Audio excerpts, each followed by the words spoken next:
إلهي أنت ربي ذو الجلال والإكرام يا إلهي فاعف عني واهدني ولا تترك. نحمده ونصلي على رسوله الكريم أما بعد فاعوذ بالله من الشيطان الرجيم بسم الله الرحمن الرحيم وما ينطق عن الهوى إن هو إلا وحي يوحى.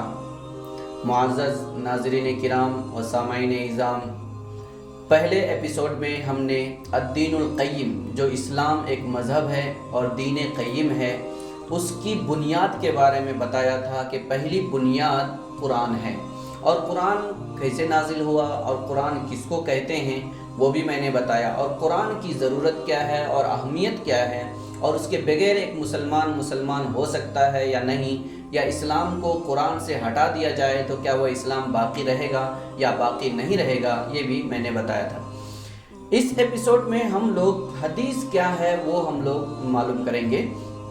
حدیث کو سمجھے بغیر بھی دین نامکمل ہے، کیونکہ قرآن کی تفسیر اور قرآن کی تفصیل احادیث ہیں۔ اگر کوئی یہ کہتا ہے ہمارے لیے قرآن یعنی اللہ کا کلام ہی کافی ہے، حدیث کی ہم کو ضرورت نہیں ہے، تو وہ انسان صحیح معنی میں ایک دہریہ انسان ہے، وہ صحیح معنی میں اسلام پر عمل کرنے والا نہیں ہے، کیونکہ اسلام جو دین قیم ہے اس کی دوسری بنیاد جس کے اوپر اسلام مذہب کا دار و مدار ہے وہ حدیث نبوی صلی اللہ علیہ وسلم ہے۔ احادیث نبویہ کیا ہے وہ ہم کو سمجھنا ہے۔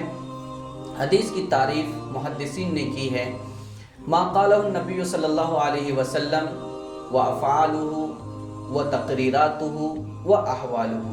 بعض حضرات نے احوال کو نکالا ہے۔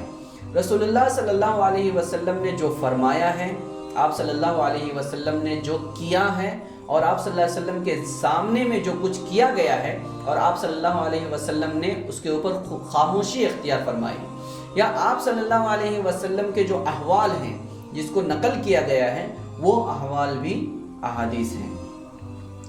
حدیث رسول اللہ صلی اللہ علیہ وسلم نے جو فرمایا یا جو کیا، یا جو آپ صلی اللہ علیہ وسلم کے سامنے کیے گئے، یا آپ صلی اللہ علیہ وسلم کے احوال ہیں، یہ بھی قرآن کی طرح اسلام کے اندر سب سے بڑی حجت ہے، اور حدیث کو چھوڑ کر اسلام کا تصور اسلام مذہب کے اندر نہیں ہے۔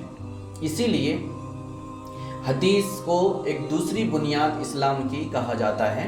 ہم لوگ قرآن شریف کے اندر دیکھیں گے تو حدیث کے بارے میں اللہ تعالیٰ نے بہت واضح انداز میں فرمایا، وَمَا يَنْطِقُ عَنِ الْهَوَىٰ إِنْ هُوَ إِلَّا وَحْيٌ يُوحَىٰ، کہ محمد صلی اللہ علیہ وسلم جو کچھ بھی کہہ رہے ہیں، جو فرما رہے ہیں، یا جو کر رہے ہیں، یا آپ جن معاملات کے اوپر خاموشی اختیار کر رہے ہیں، یہ سب اپنی طرف سے نہیں ہو رہا ہے، خود حضور صلی اللہ علیہ وسلم کی ذاتی چیزیں نہیں ہیں، بلکہ یہ اللہ کی طرف سے گائیڈ کیا جا رہا ہے۔ آپ صلی اللہ علیہ وسلم کو محمد اللہ تعالیٰ کی طرف سے رہنمائی کی جا رہی ہے، اس رہنمائی کی روشنی میں آپ صلی اللہ علیہ وسلم یہ فرما رہے ہیں۔ اس لیے قرآن بھی اور حدیث بھی رسول اللہ صلی اللہ علیہ وسلم کے ذریعے ہم کو ملا ہے۔ قرآن اور حدیث میں تھوڑا سا فرق ہے۔ فرق یہ ہے کہ قرآن شریف کے الفاظ اور معانی دونوں من جانب اللہ ہیں، اور احادیث کے صرف معنی اللہ تعالیٰ کی طرف سے الہام شدہ ہے، لیکن اس کے الفاظ خود رسول اللہ صلی اللہ علیہ وسلم کے ہیں۔ اس لیے قرآن کی تلاوت بھی مطلوب ہے، کیونکہ وہ اللہ تعالیٰ کا کلام ہے اور اس کے اندر ثواب ہے۔ حدیث کی تلاوت اگر کوئی شخص عقیدت کے ساتھ کرتا ہے تو اس کو ثواب ملے گا، لیکن اللہ تعالیٰ کی طرف سے یا شریعت کی طرف سے حدیث کی تلاوت مطلوب نہیں ہے۔ یہ تو بنیادی فرق ہے۔ اس لیے قرآن کو ہم وحی مطلوب بولتے ہیں، جس کی تلاوت کی جاتی ہے وہ وحی، اور حدیث کو ہم وحی غیر مطلوب بولتے ہیں، جس کی تلاوت نہیں کی جاتی ہے وہ حدیث۔ اب وحی مطلوب اور وحی غیر مطلوب میں کیا فرق ہے وہ ہم کو سمجھ میں آ گیا ہے۔